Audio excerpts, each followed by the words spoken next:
काल परवापासून मेळघाटात असं पाणी चालू आहे म्हटलं जबरदस्त की अरे बापा रे.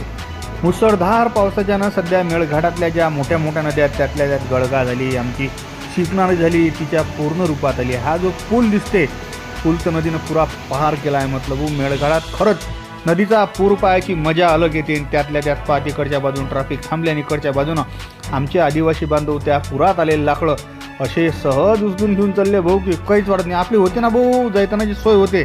त्याच्यानं सध्या नदीला आलेल्या पुरातून लाकडं कोण जास्त नेते याची चढाओढ लागली आहे. मेळघाटातल्या नदी आणि त्या वातावरणासोबत आमचे आदिवासी बांधव एवढे पारंगत झाले की एवढ्या मोठ्या पूर आले नदीले ते काहीच समजत नाही. तरी बी त्याचा जो पारंपरिक गुण आहे त्यानं तो जरासा सुरक्षिततेच्या पार ठेवा.